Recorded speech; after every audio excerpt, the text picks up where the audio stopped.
Hi guys! For today's video, I'm gonna eat some mango apple. Nakabili ako guys. Oh my god! Nakabili ako ng 4 and I'm gonna have maybe 2 kasi hindi ko din maubos. Yung, alam niyo ba guys, yung gusto ko lang dito is yung medyo hinog-hinog na hindi hinog-hinog. Ano daw? Pasensya na guys, kasi Bisaya kasi ako.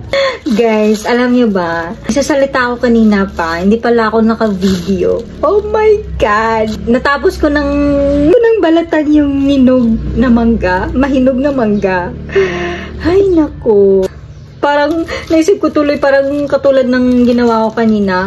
Salita lang ako ng salita sa customers ko. Yun pala, wala na pala akong call. Imagine, parang tanga tignan. Yung sinasabi ko lang naman dapat kanina sa video is, kaya mango apple yung binibili ko pag hilaw na mangga, hilaw na mahinog. Kasi nga, dati kasi, nakabili ako ng dahil sa sobrang cravings ko na kumain ng mangga na hilaw, na mangga, na hinog. Ano daw? Pagpasensyahan nyo na guys. Nalilito na ako sa language na gagamitin ko. Tagalog, Bisaya, or English.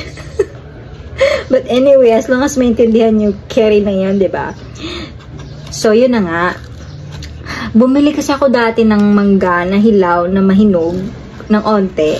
Kakain ko, oh my God, nasira yung mukha ko dahil sa sobrang asim. Kasi mula noon, hindi na ako bumili ng mangga na hinog na hilaw. Kasi nga, pag bibili ako, dito na ako sa mango apple. Kasi feeling ko kasi, safe ako pag sa mango apple. Kasi hindi siya, pag mango apple kasi pag hilaw, hindi siya maasim. Although, meron ding maasim din. Pero, normally, na-observe ko, hindi talaga siya maasim pag hilaw na mangga na mahinog na mango apple. May sira siya guys, pero it's okay kasi pwede naman siyang kunin na lang. Hindi ko na lang siya kainin. So guys, eto na yon. Sobrang dami na, 2 mango lang. 'Di ba? Kasi yung mango apple malalaki din. Normally malalaki talaga. May maliliit din naman, pero not all the time na maliliit. Normally talaga nakikita ko malalaki.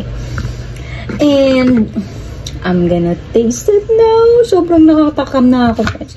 Gumawa pala ako ng guys, sarili kong sausawan. So, it's a combination of toyo, suka na onti lang, and sugar. Diba? Kasi wala akong bagoong. Kaya, nagawa na lang ako ng sausawan ko. Guys, may sili na pala to. So, hindi ko na lang siya, kasi yung suka ko, may sili na sa, sa loob. Sarap. Sarap, guys. Hindi talaga siya maasim, guys. Para sa inyo, susubukan nyo namang mango apple. Pag may nakita kayo, if ever you, instead na bumili kayo sa ibang mangga, na, pag may mango apple, for sure matamis yan na. For sure hindi yan maasim. Diba? Although para siyang hinog na guys, pero hindi siya hinog na hinog. Hinog siya na ano yun? May tawag sa Bisaya neto eh. Hinog na hindi hinog. Kalimutan ko. Tabang inside Bisaya ato.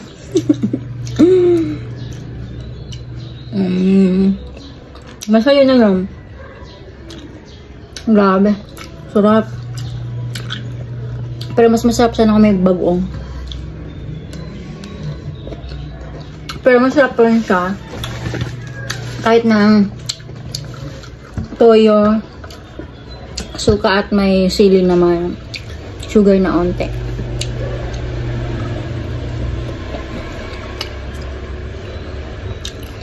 Sobrang craving satisfied, guys.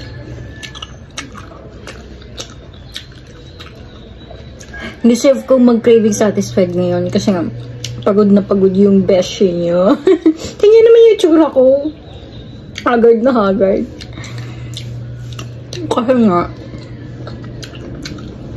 pagod ang beshi nyo.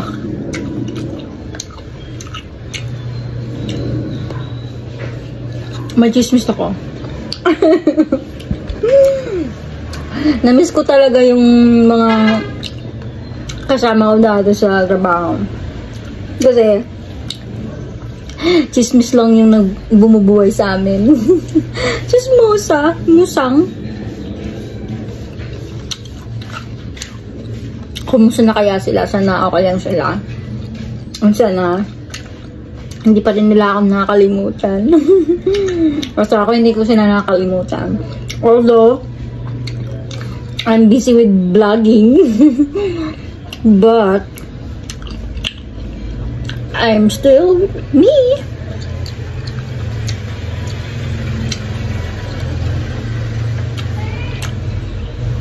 Perfect na perfect talaga, guys. Never kayong magsisisi kasi ako never akong nagsisi na bumili ako ngayon today. Thank you, Lord, for letting my tongue taste this. Wala daw. Pantanga.